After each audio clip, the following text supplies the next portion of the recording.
Hello students, welcome to account street and this is video number 31। और इस video में हम बात करते हैं अपने chapter number 7, death of a partner. तो देखिए, अभी तक हमने पढ़ा था पार्टनर का एडमिट होना फर्म में, पार्टनर का फर्म से रिटायरमेंट होना। लेकिन अब बात करते हैं हम डेथ ऑफ अ पार्टनर, यानी कि पार्टनर का डेथ हो जाना। अगर पार्टनर की डेथ हो जाती है तो फर्म पर क्या इफेक्ट पड़ेंगे। तो देखिए, फर्म पर इफेक्ट तो वही पड़ने हैं जो रिटायरमेंट में पड़े थे, क्योंकि रिटायरमेंट में भी एक पार्टनर जाता है और डेथ वाली सिचुएशन में भी एक पार्टनर जा रहा है। लेकिन दोनों में डिफरेंस क्या है, वो यहां पर मेन बात आती है। दोनों में डिफरेंस ये है, देखिए रिटायरमेंट में पार्टनर अपनी फर्म के सेशन को कंप्लीट होने के बाद रिटायरमेंट लेता है।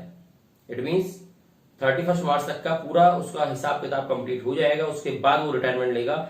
लेकिन डेथ क्या है ये आप भी जानते हैं, ये कैजुअल है, अचानक होने वाली घटना है, जो कि इसमें पार्टनर कभी भी जा सकता है। अगर मान लीजिए पार्टनर सेशन के बीच में चला जाता है, या सेशन के 2 महीने बाद ही चला जाता है, 1 महीने बाद चला जाता है, तो ऐसी सिचुएशन में पार्टनर्स के जो प्रॉफिट्स होंगे, जो लॉसेस होंगे, उनको कैसे कैलकुलेट किया जाएगा, वो यहां पर मेन चीज है। वो मेन बात यहां पर यह है कि उसको कंप्यूट कैसे किया जाए, और कंप्यूट करने के बाद उस पैसे को किसको दिया जाएगा, वो यहां पर देखा जाता है। तो वो चीज यहां हमें देखनी है सबसे पहले कि अगर किसी पार्टनर की डेथ होती है तो हम उसको किस प्रकार से कंप्यूट करेंगे और कौन कौन से आइटम यहां पर कंप्यूटेशन में लाएंगे। तो वो चीज यहां पर देखेंगे सबसे पहले कि कौन कौन से आइटम ऐसे हैं जो कि डेथ ऑफ पार्टनर में हमें कैलकुलेशन की आवश्यकता पड़ेगी। उन सभी आइटमों पर हम डिस्कस करेंगे। ओके, तो आइए डेथ ऑफ अ पार्टनर में चलते हैं अपने कंप्यूटेशन की तरफ कि हमें किन किन चीजों की कंप्यूटेशन करनी आवश्यक है। जो पार्टनर एक्सपायर हो रहा है, जिसकी डेथ हो रही है, उसको हम कहते हैं यहाँ पर डिसीज्ड पार्टनर। क्या कहते हैं? डिसीज्ड डिसीज्ड पार्टनर कहते हैं। सो डिसीज्ड पार्टनर के कौन कौन से आइटम यहाँ पर हम कंप्यूट करेंगे, वो हम यहाँ देखेंगे। तो क्लियर लिखते हैं हम, कंप्यूटेशन ऑफ ड्यू अमाउंट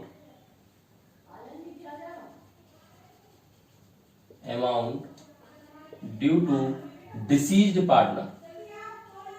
कौन? Deceased partner. इट मींस जो डिसीज्ड पार्टनर है, जो पार्टनर एक्सपायर हो रहा है, जिसकी डेथ हो रही है, उसको कौन कौन सी अमाउंट हमें देनी है, उनको हम कैसे कंप्यूट करेंगे। तो देखिए, सबसे पहली बात, यहां पर मुझे सभी पार्टनर्स का कैपिटल अकाउंट बनाने की आवश्यकता नहीं है। केवल जो पार्टनर डिसीज्ड है, केवल उसी का ही पार्टनर्स कैपिटल अकाउंट आप डायरेक्ट बना सकते हैं। तो उस पार्टनर्स कैपिटल अकाउंट को आप कैसे बनाएंगे, उसके अंदर कौन कौन से आइटम आएंगे, उसके लिए हम सबसे पहले ड्यू अमाउंट देखते हैं कि उसको कौन कौन सी अमाउंट हमें देनी है और कौन कौन सी अमाउंट उससे लेनी है। आइए, जिसमें सबसे पहले आपका आता है डिसीज्ड पार्टनर्स की कैपिटल। क्या चीज? कैपिटल, जिसको हम बैलेंस बीडी के नाम से जानते हैं, जो आपको क्वेश्चन में गिवन होगी कि जो पार्टनर एक्सपायर हो रहा है उसकी कैपिटल आपको गिवन होगी। वो कैपिटल आप उसको देंगे। साथ में उस कैपिटल के साथ अगर क्वेश्चन कह रहा है कि इंटरेस्ट आपको देना है, सो इंटरेस्ट ऑन कैपिटल भी उसको दिया जाएगा। ओके, एंड देन इसके बाद में ड्राइंग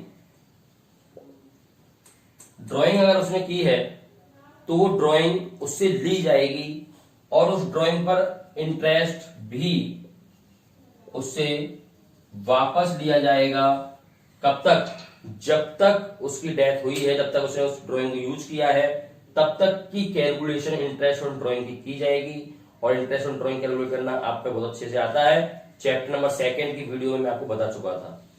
ओके, एंड देन इसके बाद पार्टनर्स को दिए जाने वाले आइटम और कौन कौन से हो सकते हैं। तो देखिए, पार्टनर्स को जो सैलरी है, अगर क्वेश्चन में गिवन है तो सैलरी दे सकते हैं। कमीशन है तो कमीशन दिया जा सकता है। ओके, इसके बाद पार्टनर्स को हम और क्या दे सकते हैं, तो पार्टनर्स को हम यहां पर ओल्ड बैलेंस शीट में जो डिस्ट्रीब्यूटेड आइटम है उनको डिस्ट्रीब्यूट किया जाएगा। Old balance sheet distributed item, यानी कि पुरानी बैलेंस शीट में जो भी डिस्ट्रीब्यूटेड आइटम है उनको आप डिस्ट्रीब्यूट करेंगे। लाइक लिख देता हूं मैं यहां पर, like as a general reserve, workman compensation reserve, advertisement suspense account etcetera, जो अभी तक आप डिस्ट्रीब्यूट करते हुए आए हैं। नेक्स्ट इफ रिवॉल्यूशन अकाउंट अगर आपने मेंटेन किया है, अगर आपने रिवॉल्यूशन अकाउंट बनाया है, सो उस रिवॉल्यूशन अकाउंट का आप पी एंड एल इसमें ट्रांसफर करेंगे, यानी प्रॉफिट होता है तो प्रॉफिट देंगे, लॉस होता है तो loss. If revolution account maintain, so revolution profit and loss transferred. Okay, so revolution की प्रॉफिट एंड लॉस को आप ट्रांसफर करेंगे। एंड देन और आइटम कौन से हो सकते हैं? Loan, loan by the deceased partner to firm, यानी कि डिसीज्ड पार्टनर के द्वारा अगर फर्म को कोई लोन दिया गया है, फर्म को कोई लोन दिया गया है, तो ऐसी सिचुएशन में फर्म उस लोन को भी पेमेंट करेगी, साथ में उसका इंटरेस्ट ऑन लोन भी फर्म देगी। Interest on loan by firm, firm के द्वारा इंटरेस्ट ऑन लोन भी दिया जाएगा। अगर रेट ऑफ इंटरेस्ट गिवन नहीं है, सो आप जानते हैं 6% पर एनम के अकॉर्डिंग दिया जाएगा। 6% पर एनम के अकॉर्डिंग इंटरेस्ट, अगर रेट ऑफ इंटरेस्ट हमें गिवन नहीं है क्वेश्चन में तो। इसके बाद अगर मान लीजिए फर्म ने कोई लोन डिसीज पार्टनर को दिया है, so loan by the firm to deceased partner, firm ने अगर कोई लोन डिसीज पार्टनर को दिया है, सो वो लोन की अमाउंट डिसीज पार्टनर से वापस ले ली जाएगी, और अगर उसमें कोई इंटरेस्ट बकाया है, सो वो इंटरेस्ट ऑन लोन भी उसके द्वारा लिया जाएगा, यानी कि by deceased partner, deceased partner के द्वारा लोन, इंटरेस्ट और लोन भी दिया जाएगा। अब आता है आपका इसमें P and L suspense account. P and L suspense account क्या है? तो देखिए, जब तक वो फर्म के अंदर रहा है, जिस दिन वो एक्सपायर हुआ है उस दिन तक का प्रॉफिट या लॉस फर्म के द्वारा उसको दिया जाता है। मान लीजिए वो 1 अक्टूबर को एक्सपायर हुआ है, सो अप्रैल से लेकर 1 अक्टूबर तक 6 मंथ होते हैं, और वो 6 मंथ का प्रॉफिट या लॉस जो भी फर्म को रहा है, वो प्रॉफिट या लॉस उसको गिवन किया जाएगा, दिया जाएगा। इसी को हम P and L suspense account के नाम से जानते हैं।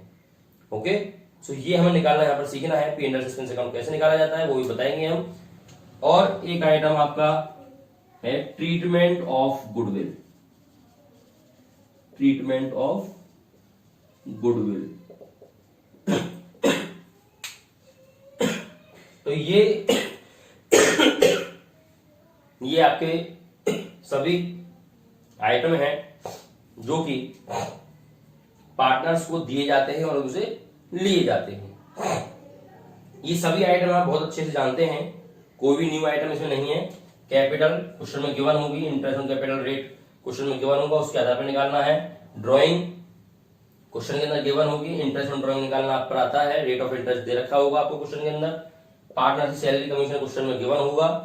ओल्ड बैलेंस शीट के डिस्ट्रीब्यूट आइटम भी क्वेश्चन में गिवन होंगे, केवल वो ओल्ड रेशियो में आपको डिस्ट्रीब्यूट करने हैं। रिवॉल्यूशन अकाउंट अगर आपने मेंटेन किया है, बनाया है, आवश्यकता है, तो उससे जो प्रॉफिट या लॉस निकल के आया है उसको ट्रांसफर करना है, जैसे अभी तक आप ट्रांसफर करते हुए आए हैं, रिटायरमेंट में भी किया था। लोन अगर फर्म को दिया गया है डिसीज पार्टनर के द्वारा, तो ऐसी सिचुएशन में लोन वापस किया जाएगा। इंटरेस्ट ऑन लोन का रेट ऑफ इंटरेस्ट गिवन नहीं होगा, तो 6% पर एनम पर दिया जाएगा। लोन अगर फर्म को डिसीज पार्टनर के द्वारा दिया गया है, यानी कि लोन बाय द फर्म ने दिया है, फर्म ने डिसीज पार्टनर को लोन दिया है कोई, तो ऐसी सिचुएशन में वो लोन वापस लिया जाएगा और इंटरेस्ट ऑन लोन भी उस पर लिया जाएगा। उसका रेट ऑफ इंटरेस्ट आपको क्वेश्चन में गिवन होगा, नहीं होगा तो हम इंटरेस्ट ऑन लोन नहीं लगाएंगे। P and L suspense account, केवल ये पॉइंट आपके लिए नया है। P and L suspense account कैसे हम फाइंड आउट करेंगे वो भी देख लेते हैं। ट्रीटमेंट ऑफ गुडविल आप पे आता है। Treatment of goodwill same as a retirement की तरह होगी। जैसे रिटायरमेंट ऑफ पार्टनर में आपने ट्रीटमेंट ऑफ गुडविल किया था, नहीं किया हो, नहीं देखा हो, तो एक बार रिटायरमेंट ऑफ पार्टनर की आप यानी चैप्टर नंबर 6 की वीडियो नंबर 2 में जाकर आप देख सकते हैं। तो चैप्टर नंबर 6 के वीडियो नंबर 2 में आपको ट्रीटमेंट ऑफ गुडविल मिल जाएगी। वही treatment of goodwill same as it is यहां पर लागू की जाती है, यहां पर अप्लाई की जाती है, इसमें कोई चेंजिंग नहीं है। यानी कि जो पार्टनर एक्सपायर हो रहा है उस पार्टनर को गुडविल की अमाउंट दी जाएगी उसके शेयर के बराबर, और वो गुडविल की अमाउंट कौन देगा? जो कंटिन्यूइंग पार्टनर्स रह जाएंगे कंपनी में, वही पार्टनर मिलकर के अपने गेनिंग रेशियो में, गेनिंग शेयर में उस गुडविल को डिसीज पार्टनर को देंगे। वही रिटायरमेंट में होता था, वही यहां पर होता है। ओके, तो आइए अब हम बात करते हैं P and L suspense account की। ये आप स्क्रीनशॉट लेना चाहे ले सकते हैं, उतारना चाहे उतार सकते हैं। रफ कर देता हूं मैं इसको।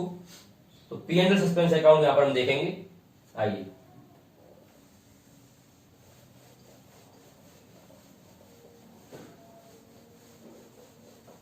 तो सबसे पहले हम देखते हैं P and L suspense account. P and L suspense account को यहां पर कैलकुलेट करने के 2 मेथड होते हैं। कितने? 2 मेथड्स आपको गिवन होंगे, क्वेश्चन के अंदर बताएगा वो कौन से मेथड से करना है। जिसमें पहला मेथड जो हमारा होता है वो होता है previous years profit, previous years profit या एवरेज प्रॉफिट।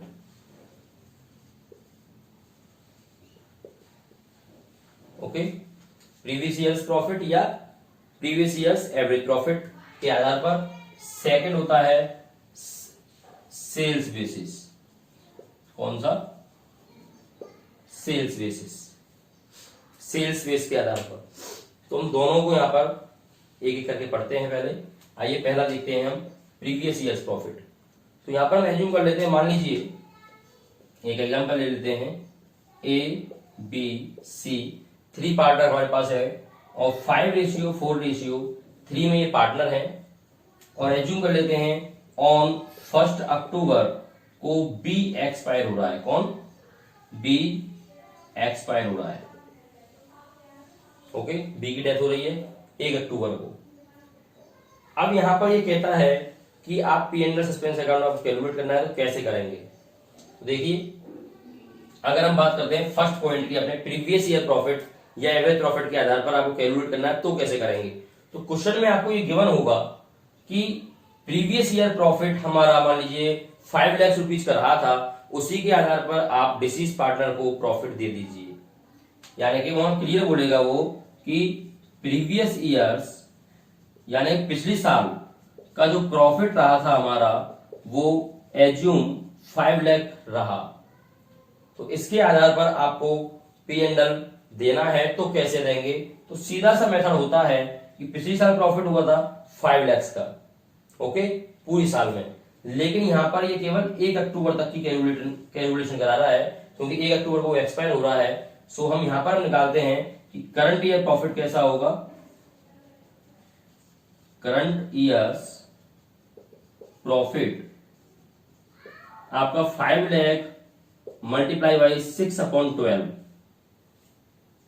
क्योंकि 1 अक्टूबर को एक्सपायर हो रहा है, तो केवल 6 महीने का हम यहाँ पर कैलकुलेट करेंगे।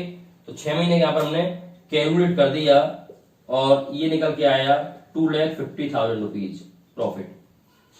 और इस प्रॉफिट में अब उसका शेयर दिया जाएगा जो पार्टनर एक्सपायर हो रहा है। सो बीज शेयर ऑफ प्रॉफिट,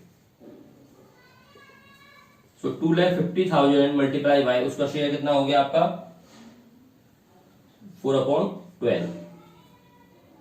तो इस प्रकार से आपने यहां पर जो आंसर आएगा आपका वही हमारा बी का P and L suspense account कहलाएगा। ओके, तो बात समझ में आ गई होगी कि अगर प्रीवियस ईयर का प्रॉफिट दे रखा है तो उसके आधार पर हम कैलकुलेट कर सकते हैं, या वो कह सकता है कि प्रीवियस ईयर के एवरेज प्रॉफिट के आधार पर, यानी कि पिछले कुछ सालों को उसमें प्रॉफिट दिए गए होंगे, जैसे 2 साल के या 3 साल के या 4 साल के, तो ऐसी सिचुएशन में आप एवरेज प्रॉफिट निकाल लेंगे। जैसे मान लीजिए उसने दिया हुआ है यहाँ पर कि 2011 में 2 लाख का प्रॉफिट हुआ, 2012 में 3 लाख का प्रॉफिट हुआ, 2013 में 1.5 लाख रुपए का प्रॉफिट हुआ। अब आप एवरेज प्रॉफिट के आधार पर प्रॉफिट दे दीजिए। सो ऐसी सिचुएशन में आप क्या करेंगे, सीधा सीधा पहले एवरेज प्रॉफिट इसका निकाल लेंगे। सो एवरेज प्रॉफिट आपने निकाला यहां पर equal to 2 lakh plus 3 lakh plus 1,50,000 upon 3। So ये आपका एवरेज प्रॉफिट निकल के आ जाएगा। जो भी होगा वो जो एवरेज प्रॉफिट निकल के आया, इस एवरेज प्रॉफिट को हम प्रॉफिट मान करके 6 मंथ के आधार पर उसके शेयर में दे देंगे। तो ये हमारा फर्स्ट पॉइंट है, प्रीवियस ईयर प्रॉफिट के आधार पर या एवरेज प्रॉफिट के आधार पर इस प्रकार से कैलकुलेट किया जाएगा। ओके, अब बात करते हैं हम सेल्स बेसिस की। अगर सेल्स बेसिस की वो कहता है क्वेश्चन कि सेल्स बेसिस के आधार पर आपको प्रॉफिट देना है तो कैसे देंगे, तो देखिए सेल्स बेसिस में वो क्लियर कहता है कि लास्ट ईयर एज्यूम कर लेते हैं कि लास्ट ईयर हमको जो सेल्स हुई थी वो 5 लाख रुपीज की हुई थी, और उस पर जो प्रॉफिट हुआ था वो प्रॉफिट हुआ था कितना 1,50,000 का। वो कह रहा है कि लास्ट ईयर सेल 5 लाख की हुई थी और उस पर प्रॉफिट 1,50,000 का हुआ था, लेकिन इस साल 1 अक्टूबर को वो एक्सपायर हो रहा है। सो 1 अक्टूबर तक जो सेल होगी वो सेल आपको क्वेश्चन में गिवन होगी। तो वो कह देगा कि सेल्स अप टू 1 अक्टूबर, यानी कि 1 अक्टूबर तक की जो सेल है वो आपको क्वेश्चन में गिवन होगी कि मान लीजिए वो 3 लाख की हुई है। सो आप प्रॉफिट कैलकुलेट कीजिए। तो कैसे करेंगे, तो लास्ट ईयर की सेल 5 लाख थी, उसमें प्रॉफिट हुआ था 1,50,000। इस साल 1 अक्टूबर तक की सेल आपको उसने दी हुई है 3 लाख की, तो प्रॉफिट कितना होगा, तो बड़ा आसान है। तो देखिए 5 लाख पर जो प्रॉफिट 5 लाख की जो सेल थी, 5 लाख की सेल्स थी, सो प्रॉफिट कितना का था आपका लास्ट ईयर में 1,50,000। ओके, अगर आपकी कितने की सेल हुई है 3 लाख की, अगर 3 लाख की आपकी सेल्स है, सो प्रॉफिट कितने का होना चाहिए वो हम बड़े आराम से कैलकुलेट कर देंगे। 1,50,000 upon 5 lakh multiply by 3 lakh. बात समझ में आई? 5 लाख पर प्रॉफिट 150, सो 3 लाख पर प्रॉफिट कितना 150 अपॉन 5 इंटू 3। सो आप कैलकुलेट कर दीजिए बड़े आसानी से।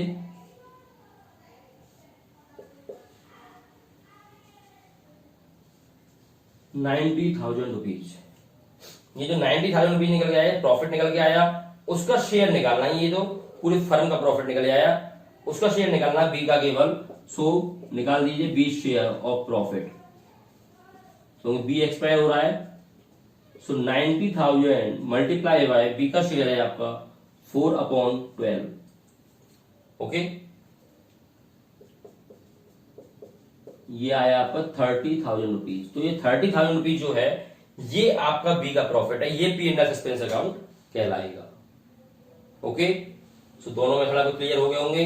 प्रीवियस ईयर के प्रॉफिट के आधार पर निकालना है, सो हम P and L suspense account कैसे निकालेंगे, सेल्स बेसिस के आधार पर निकालना है तो P and L suspense account कैसे निकालेंगे। बहुत आसान है, केवल थोड़ी सी कैलकुलेशन जरूर करनी है, लेकिन आप थोड़ा माइंड लगाएंगे तो बड़े आसानी से हो जाएगा। ज्यादा इसमें हार्डनेस नहीं है, बड़े आसानी से आप बेहतर पार्टनर कर सकते हैं। तो इस वीडियो में केवल हमारा मोटो यही था कि हम आपको बता पाए कि हमें कंप्यूटेशन किन किन आइटम की करनी है, कौन कौन से आइटम इसमें होते हैं, वो सारे आइटम मैं आपको नोट करा चुका हूं। P&L एक्सपेंस अकाउंट कैसे कैलकुलेट किया जाता है वो दोनों मेथड में आपको बता चुका हूं। अब अपनी नेक्स्ट वीडियो में हम आपको एक डिसीज्ड पार्टनर का कैपिटल अकाउंट बनाकर दिखाएंगे कि किस प्रकार से डिसीज्ड पार्टनर कैपिटल अकाउंट बनाया जाएगा, उसका फॉर्मेट क्या होता है, कैसे कैसे आइटमों को ट्रांसफर किया जाता है और किस प्रकार से उसकी वर्किंग नोट की जाएगी, वो सभी हम अपनी नेक्स्ट वीडियो में बात करेंगे। लेकिन उससे पहले आप इसको अच्छे से रिवाइज कर लें कि ये आइटम्स डिसीज पार्टनर्स को दिए जाते हैं, ये आइटम्स डिसीज पार्टनर्स के लिए कैलकुलेट किए जाते हैं। ओके, और P&L एक्सपेंस अकाउंट से रिलेटेड जो छोटे छोटे क्वेश्चन हैं उनको आप एक बार करके देख लीजिए। वीडियो अच्छी लगी हो तो लाइक जरूर करें, शेयर करें और सब्सक्राइब करना ना भूलें। ओके, सो मिलते हैं अपनी नेक्स्ट वीडियो में डिसीज पार्टनर्स कैपिटल अकाउंट के साथ। तब तक के लिए थैंक यू सो मच।